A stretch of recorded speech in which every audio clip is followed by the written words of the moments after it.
Este livro representa perto do Egito.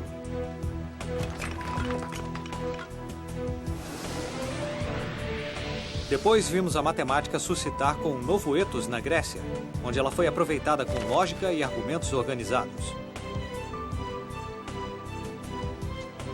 E a invenção do zero na Índia, que mudou completamente o espírito humano. As pessoas no presente estão sempre fazendo perguntas sobre o futuro.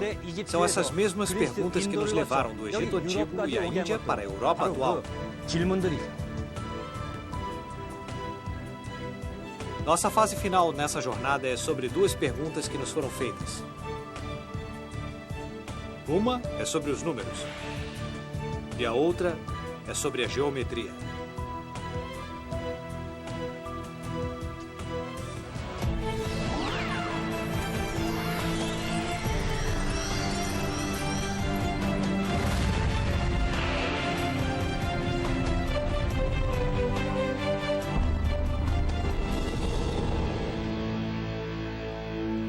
Matemática e o início da civilização.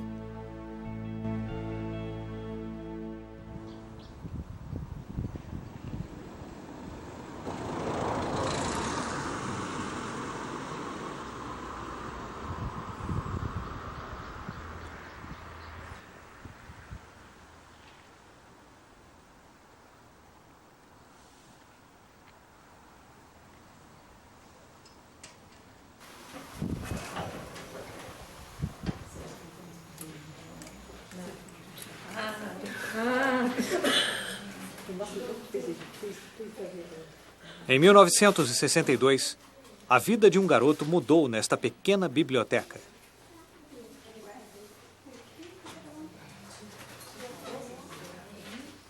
Ele estava indo da escola para casa, mas parou na biblioteca e foi para a seção de matemática, que era a sua favorita.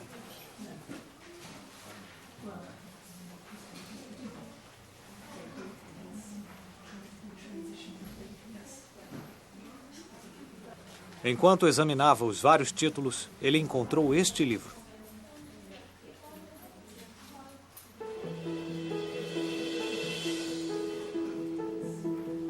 O título do livro era O Último Problema.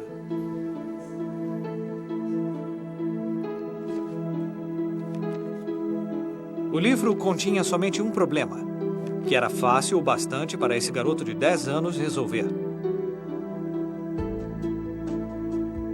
Ele ficou intrigado pelo fato dele não ter sido respondido durante 3 séculos.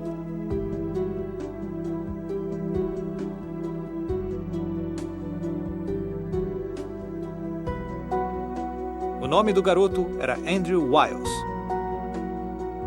Aos 10 anos de idade, ele encontrou a pergunta a qual dedicaria sua vida.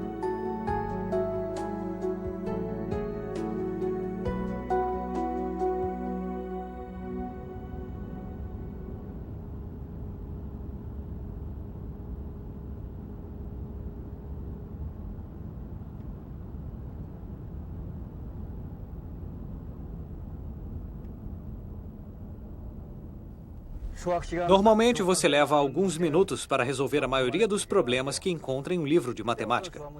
Mas alguns problemas podem levar algumas centenas de anos. A dor de cabeça que eles nos dão é o que os torna tão cativantes. O desafio matemático enfrentado por aquele garoto britânico foi oferecido por um matemático francês há 3 séculos e meio.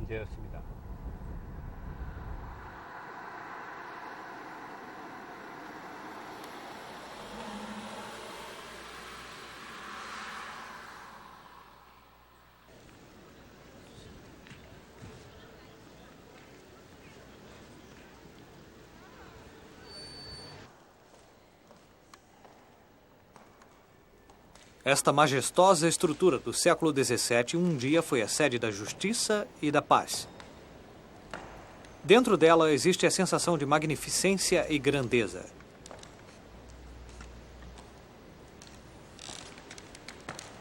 Aquele ali. Foi ele que ofereceu o desafio de matemática.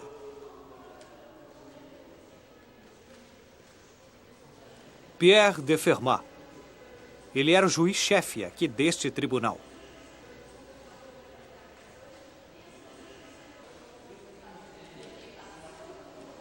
Mas o que o tornou famoso não foi sua profissão, mas seu hobby.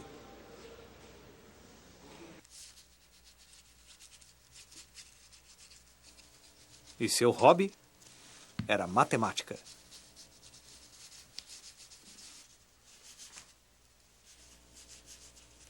Atualmente, podemos enviar foguetes para a Lua graças a ele.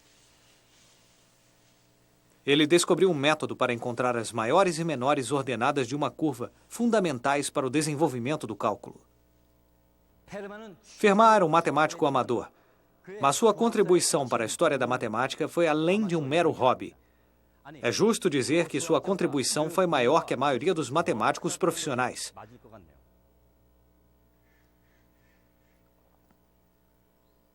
Ele sempre carregou um livro de matemática chamado Aritmética, escrito por Diofanto de Alexandria.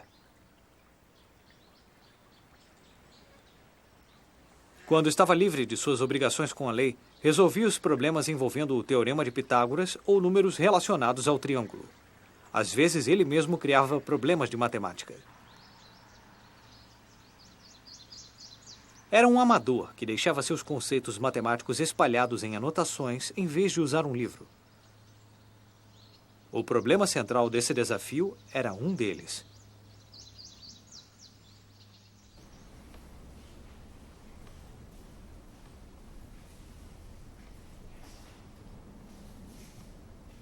Na Biblioteca Pública de Toulouse, encontramos a cópia do Aritmética, que era de Fermat.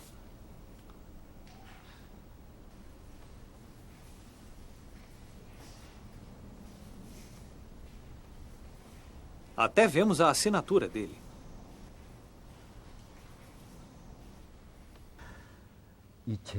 Esta é a edição do Aritmética que Fermat carregava. Ele foi publicado em 1575. Fermat deixou uma mensagem como esta na margem do oitavo problema. No capítulo 2. Era um problema relacionado ao Teorema de Pitágoras.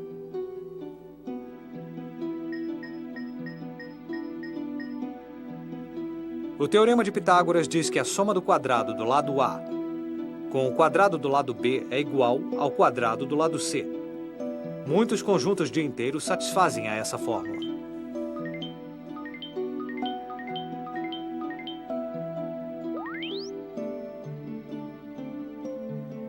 Fermat simplesmente mudou os expoentes nessa questão.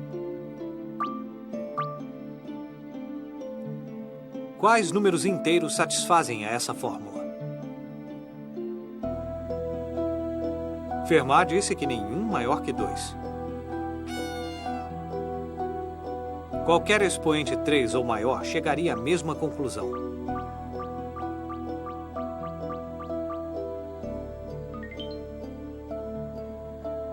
Este é o último teorema de Fermat. Na margem da página, ele escreveu estas palavras.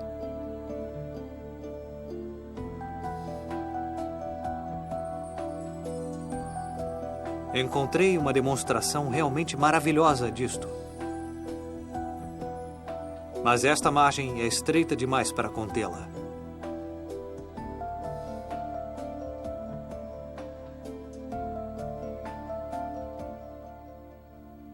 Essa declaração instigou os matemáticos do mundo todo a aceitarem provar esse teorema.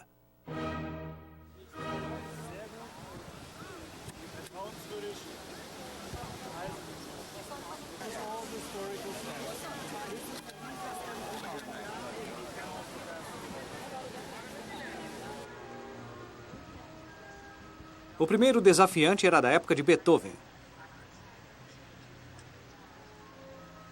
Assim como Beethoven perdeu a audição no final da vida, esse matemático perdeu a visão. Mas, assim como a surdez de Beethoven não o impediu de compor, a cegueira não foi obstáculo para ele estudar matemática. Seu nome era Leonhard Euler. Por 7 anos após perder a visão, ele continuou seus estudos. Durante esse período, ele deixou muitas contribuições no campo da matemática.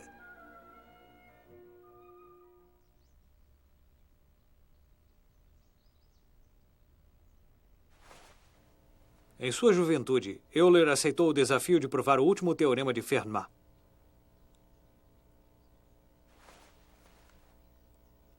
Já que sua prova deveria se aplicar aos expoentes usando qualquer inteiro possível, ele teria muitas equações à sua frente.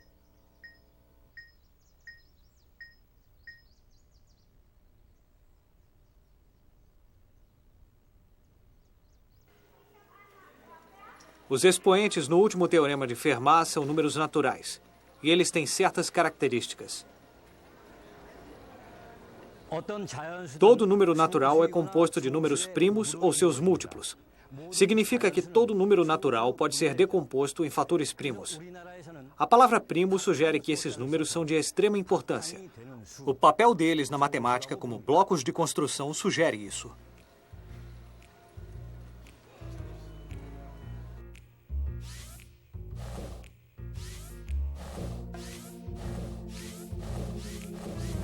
Com exceção do número 1, todos os números naturais podem ser decompostos em números primos ou seus múltiplos.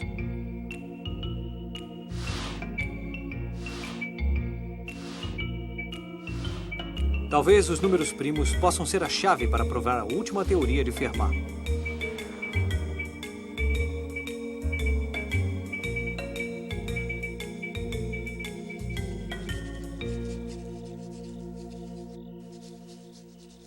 Cem anos após Fermat lançar seu desafio, surgiu uma possível solução.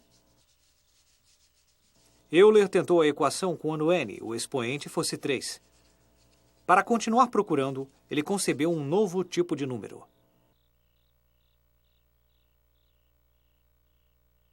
Eles eram os números imaginários.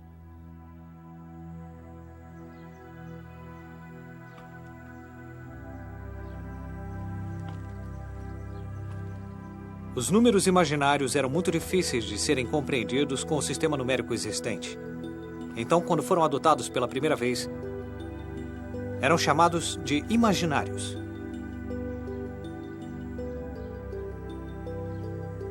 Para entender os números imaginários, você precisava de uma nova perspectiva. Pense numa pessoa que tem um terreno com uma área de 1.600,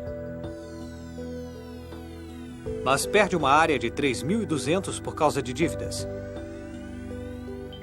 A área restante de seu terreno é de menos 1.600. Então, qual é o comprimento de um lado desse terreno? Com certeza não é 40. Nem pode ser menos 40. Um número que produz um número negativo quando é elevado ao quadrado é um número imaginário.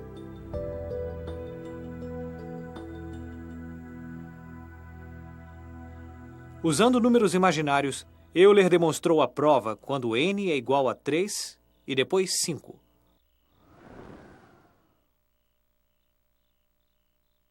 Mas aquilo não deu certo. Sua prova obteve sucesso com alguns números, mas falhou quando ele tentou aplicá-la a todos os inteiros. Euler tinha aberto uma janela para como resolver o problema, mas fracassou ao completar a tarefa. O fato de um matemático tão notável como Euler não provar isso chocou muitos matemáticos.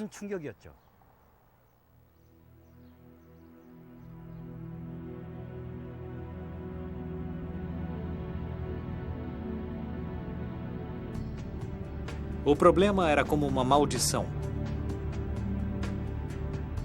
Mas atraiu mais e mais matemáticos.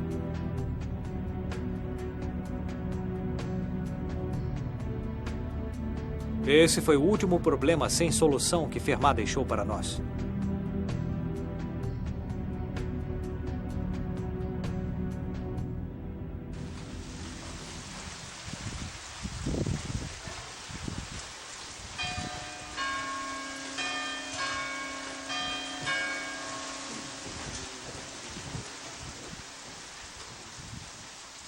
Já se passaram 3 séculos desde que Fermat lançou esse desafio.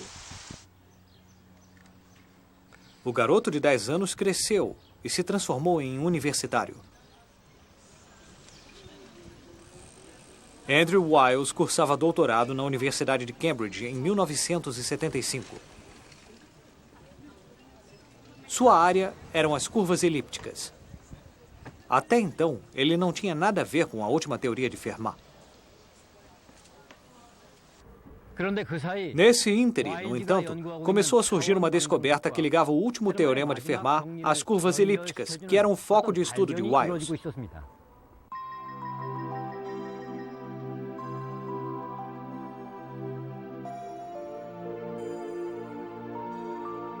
A equação para as curvas elípticas é única. Ela abrange uma variedade infinita de equações, dependendo das constantes para A, B e C.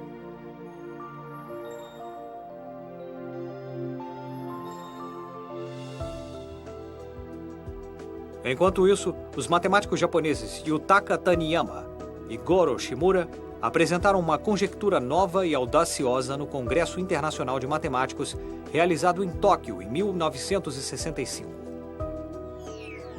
Ela dizia que para cada equação elíptica há uma fórmula modular correspondente.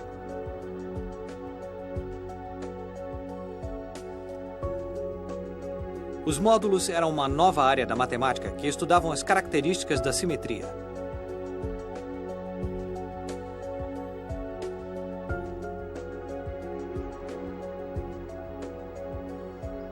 A interferência de Shimura produziu uma mudança revolucionária no último teorema de Fermat, o qual se pensava impossível de resolver.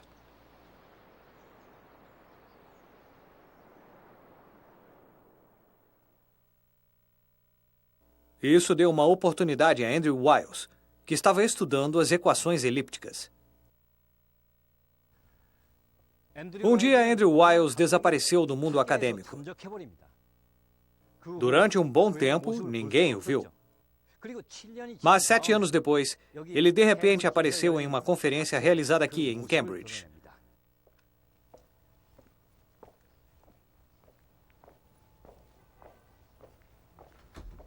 Este centro de pesquisa dentro da Universidade de Cambridge é mundialmente famoso para os matemáticos.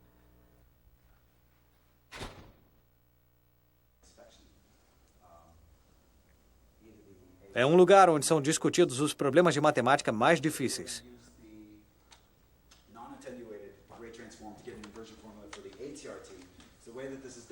Estudiosos mundialmente famosos se reúnem aqui para conduzir seminários sobre problemas novos e em andamento que eles selecionam. Foi aqui que Andrew Wiles reapareceu de repente, após 7 anos, e apresentou os resultados de suas pesquisas.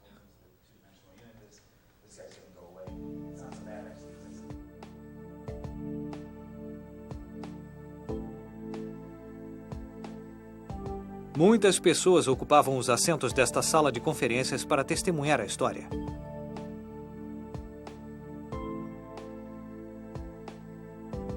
Mas somente em torno de 1/4 da plateia foi capaz de entender as difíceis fórmulas matemáticas que cobriam um quadro. Nos perguntamos como é que ele poderia solucionar o mais difícil dos problemas.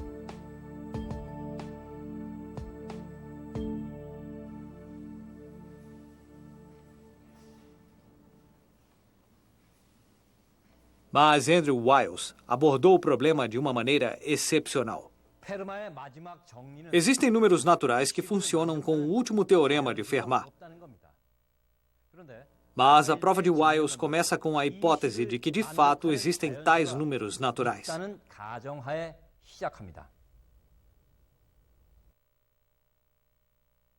Vou explicar de maneira mais simples. Vamos supor que o teorema de Fermat estivesse errado. Nesse caso, teríamos uma equação parecida com isto. Se a transformarmos um pouco, teremos uma equação elíptica. O último teorema de Fermat tornou-se uma equação elíptica. E para cada equação elíptica, há uma fórmula modular correspondente.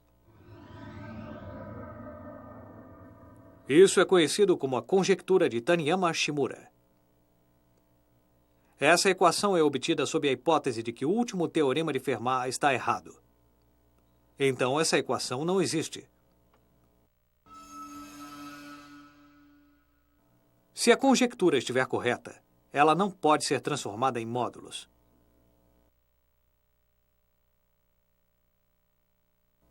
Andrew Wiles provou que a conjectura Taniyama-Shimura está correta.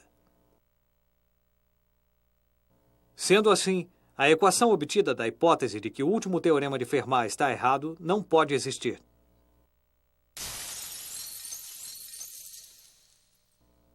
E isso significa que o último teorema de Fermat está correto. Andrew Wiles terminou sua palestra histórica e guardou o giz. Depois, ele disse ofegante: "Eu acho que devo parar por aqui."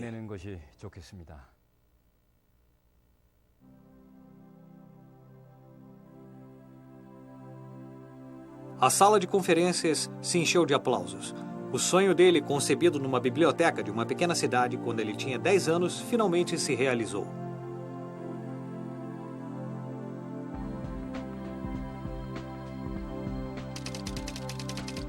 No dia seguinte, sua palestra histórica saiu na primeira página dos jornais.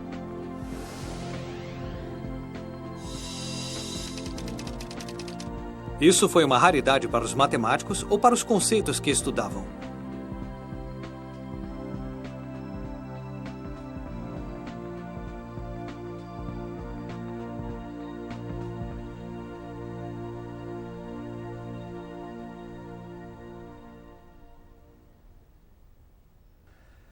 Esse problema gerava controvérsia há 3 séculos e meio, e desde então tivera muitos desafiantes. O fracasso só levava a mais frustração, o que impulsionou a matemática a progredir muito mais e ajudou a desenvolver seu campo.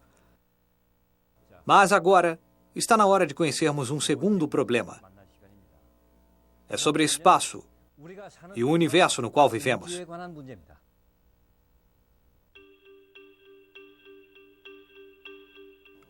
No ano 2000, um instituto de matemática ofereceu o prêmio Millennium a quem solucionasse um dos 7 mistérios matemáticos. O prêmio? $1 milhão.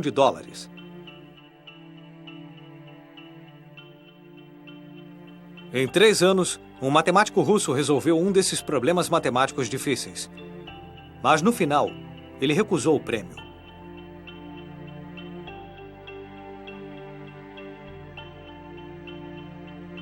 O nome dele era Grigori Perelman.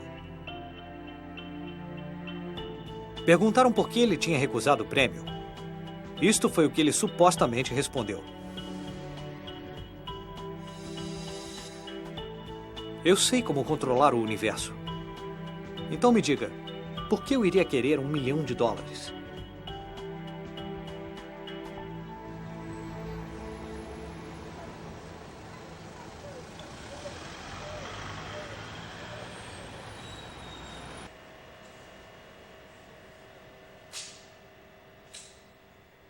O nome deste instituto é uma homenagem a um matemático do século XIX.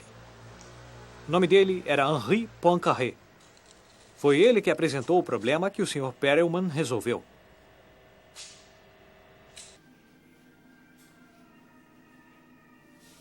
O instituto é administrado por uma pessoa famosa.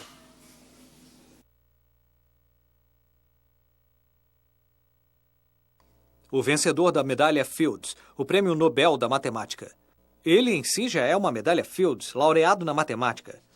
O problema proposto por Poincaré já é difícil o suficiente de entender. Pior ainda é resolvê-lo. Você está prestes a ouvir a pergunta. Precisa se concentrar mesmo.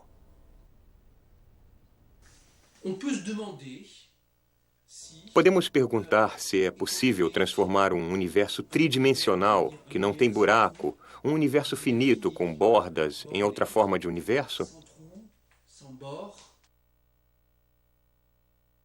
O quê? Pode explicar melhor, por favor? Será que eu posso deformá-lo para ter um universo bem simples? Esse universo seria uma simples esfera tridimensional, que tem 3 dimensões. Mas seria uma esfera que não tem buraco. Esta pergunta é o ponto central da conjectura de Poincaré. Tudo bem, ainda não entendemos. Que tal explicar usando imagens?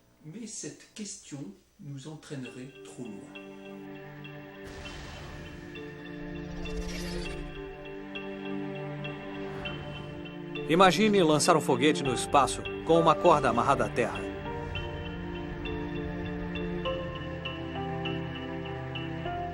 Quando fizer a viagem de volta à Terra, se a corda for juntada e o foguete convergir para o mesmo ponto, então isso mostrará que o universo deve ter a forma de uma esfera. Essa é a conjectura de Poincaré.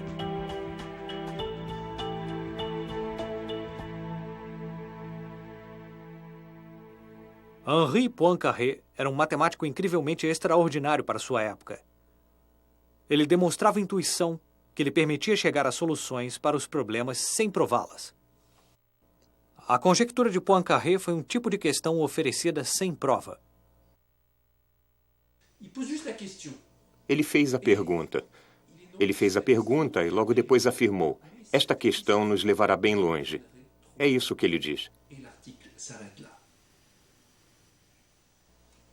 E ele tinha razão. Esse problema impulsionou nossas vidas adiante.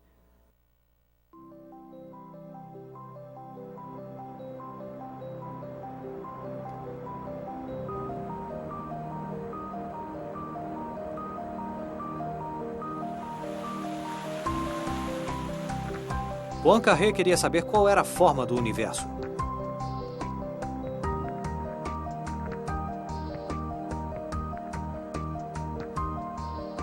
Sentado em sua mesa, ele simplesmente supôs.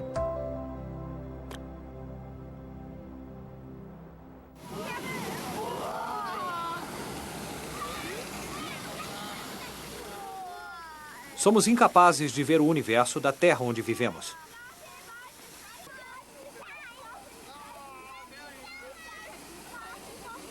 Mas podemos ver como são as bolinhas de sabão. Elas são arredondadas.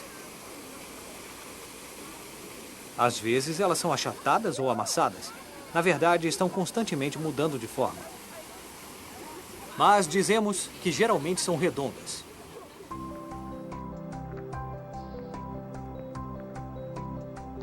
Bolinhas de sabão dançando no ar. Isso nos dá uma dica para entender a conjectura de Poincaré.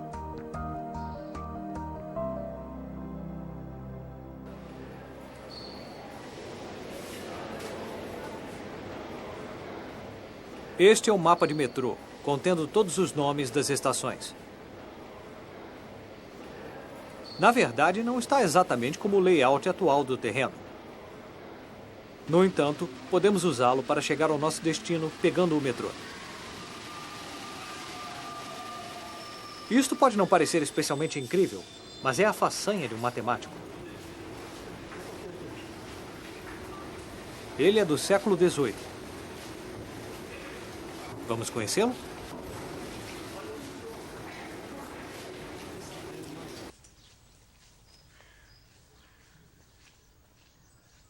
Você se lembra do Beethoven da história da matemática? O nome dele é Leonhard Euler.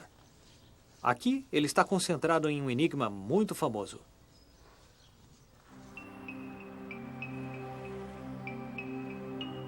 Esta é a cidade russa de Kaliningrado. O rio Pregolya passa por este lugar antigo, um dia chamado Königsberg.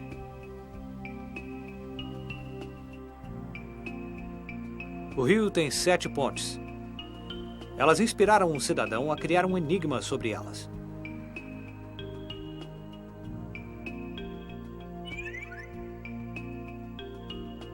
É possível atravessar todas as 7 pontes de Königsberg sem atravessar nenhuma ponte 2 vezes?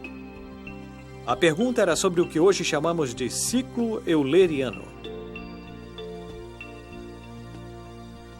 Muitas pessoas aceitaram o desafio, mas nenhuma obteve sucesso.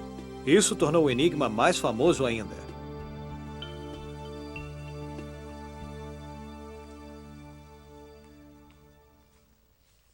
Este homem é Leonhard Euler, que fracassou em provar o último teorema de Fermat. Este gênio da matemática não conseguiu encontrar uma resposta para o enigma. Porque não havia resposta. Não havia como atravessar todas as pontes passando por cada uma só uma vez. Então, como Euler sabia que isso era impossível?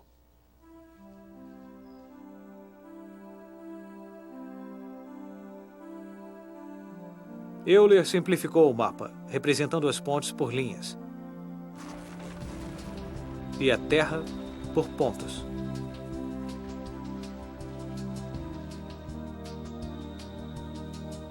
O problema, assim, ficou mais claro. Aqui, ele expôs as regras para o ciclo euleriano. Cada ponto deveria ter um número par de linhas radiado dele, ou somente 2 pontos deveriam ter um número ímpar de linhas radiando deles. 4 pontos têm linhas com um número ímpar. Em outras palavras, é impossível atravessar cada ponte passando por cada uma só uma vez.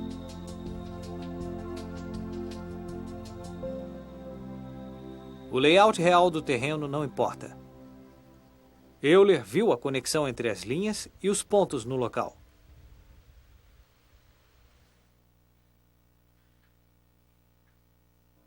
Vamos dar uma olhada nestas xícaras, mas pela perspectiva de Euler. Estas 2 xícaras parecem diferentes, mas a essência delas é a mesma. Se eu deformar esta xícara, posso fazer uma xícara grande. E se eu apertar esta xícara, posso fazer uma pequena. Isso é igual ao problema das 7 pontes de Königsberg. A essência dos objetos não muda quando eles são aumentados ou encolhidos.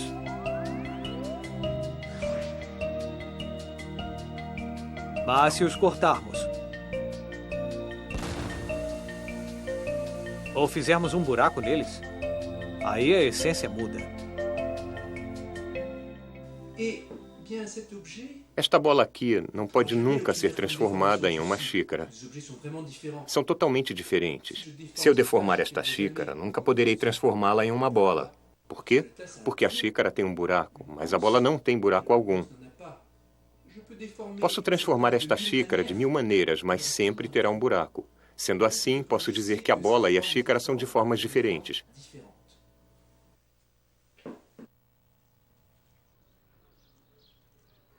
Podemos transformar um universo finito e tridimensional, que não tem buraco nele, em outra forma de universo? Graças a Euler, entendemos o significado de não ter nenhum buraco e transformar em outra forma. Então, tudo bem. Que tal aprender mais sobre uma dimensão finita?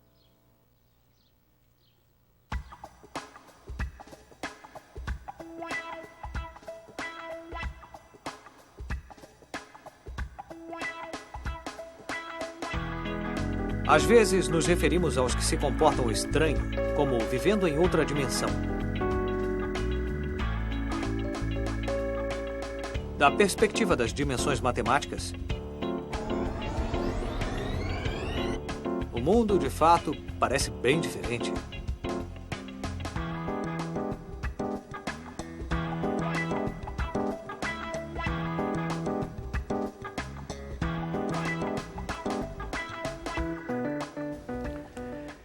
Pela lógica matemática, vivemos em várias dimensões. Uma dimensão é definida pela quantidade de números necessários para especificar as localizações dentro dela.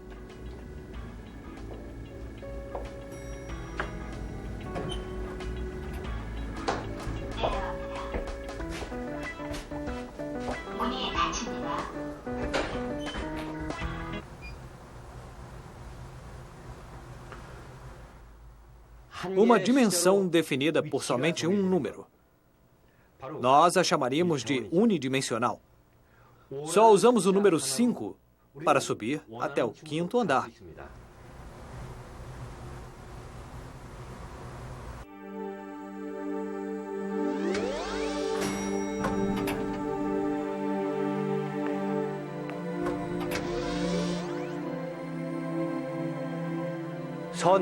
Então, essa localização em uma linha vertical pode ser representada por um número.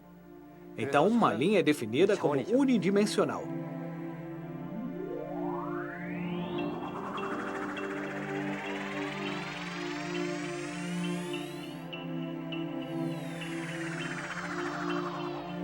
A superfície da Terra sobre a qual vivemos é bidimensional.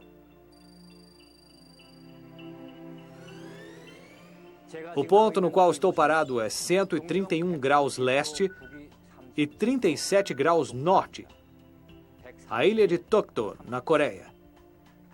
Com apenas 131 e 37, eu posso explicar para você com precisão onde eu estou. Se uma localização precisasse de 100 números para ser explicada, ela poderia ser descrita como centidimensional. Como é este mundo bidimensional no qual eu estou?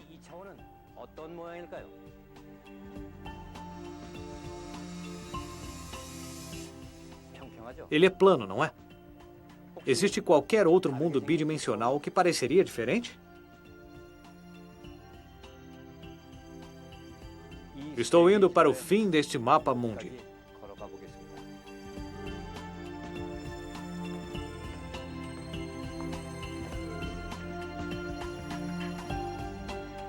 O que acontece se eu der mais um passo?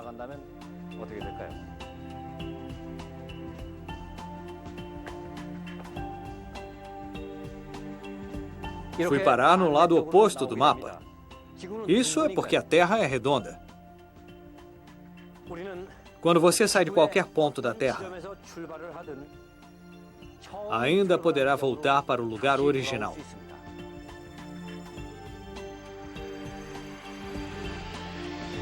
Vivemos em um espaço redondo e bidimensional, e não em um espaço plano e bidimensional.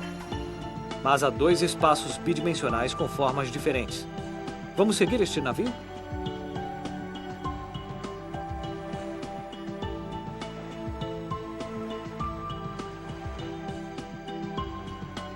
Ele volta direto para o ponto de partida.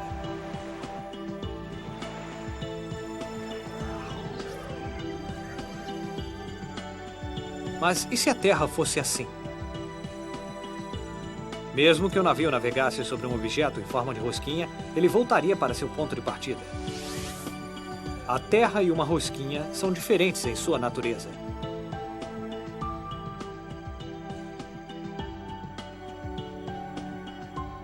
Mas como podemos saber a diferença enquanto vivemos na superfície da Terra?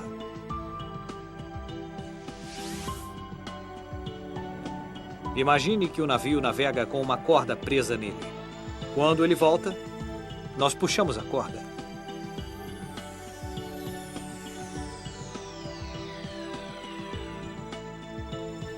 Se a corda convergir para o mesmo ponto, sabemos que a forma é uma esfera. Mas isso não funcionaria com a forma de uma rosquinha. A corda ficaria presa dentro do buraco.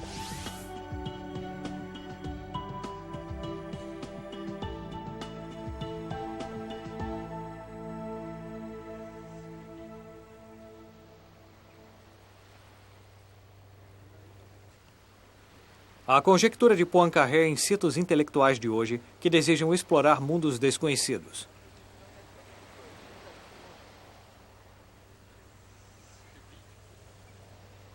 De fato, somos como as pessoas do passado que ficavam paradas na praia imaginando as coisas. Mas, assim como os povos antigos navegavam para o fim dos oceanos, nós queremos explorar o universo.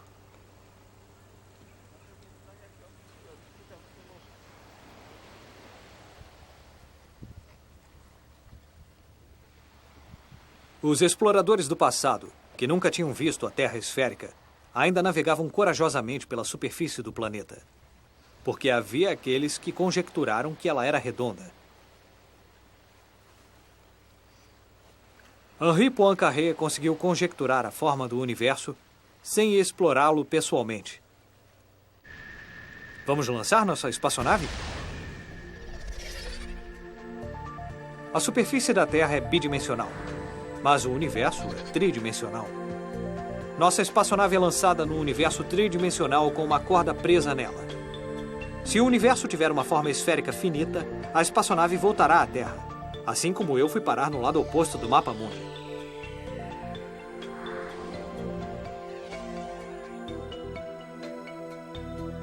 Agora, puxamos a corda.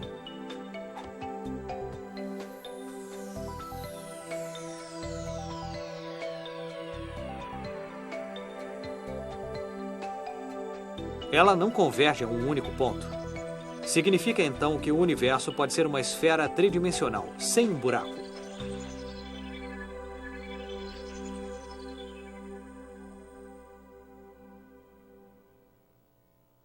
Podemos transformar um universo tridimensional e finito, que não tem buraco nele, em alguma outra forma de universo? Agora podemos entender a conjectura de Poincaré. Henri Poincaré tentou desenhar um mapa do universo lá no século XIX.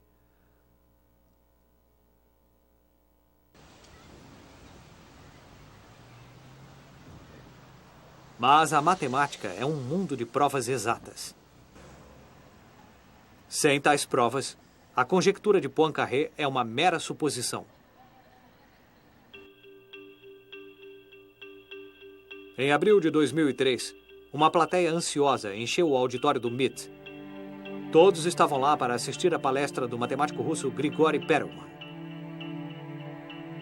Ele provou com êxito a conjectura de Poincaré, que era considerada ser o problema mais difícil da matemática, usando a equação do fluxo de Ricci que havia surgido apenas 2 décadas antes. Ele publicou sua tese na internet, o que era muito raro para um estudioso.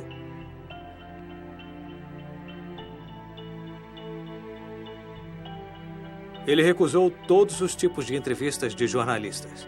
Recusou ofertas de emprego e até mesmo o prêmio de $1 milhão. Ele simplesmente voltou para casa, em São Petersburgo, na Rússia.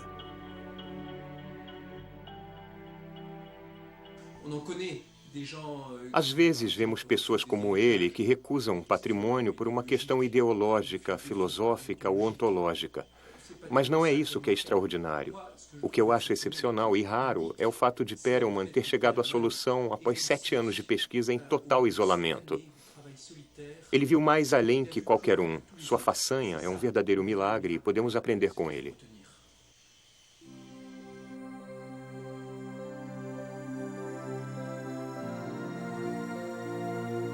Qual é a origem primária dos números? Essa pergunta começou nossa jornada e nos levou ao ponto onde consideramos a forma do universo.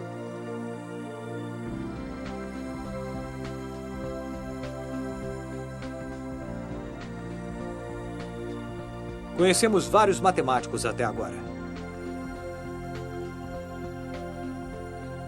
Matemáticos não são apenas aqueles que resolvem problemas de matemática, mas também aqueles que os criam. Há mais problemas que permanecem sem solução do que os que são solucionados. Esses problemas nos inspiram a sempre seguir em frente.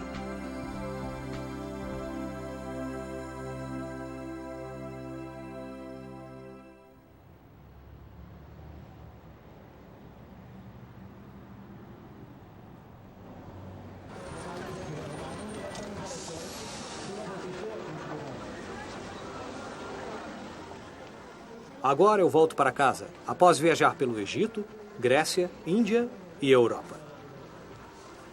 Tudo parece inalterado, mas eu sei que este mundo está diferente de antes.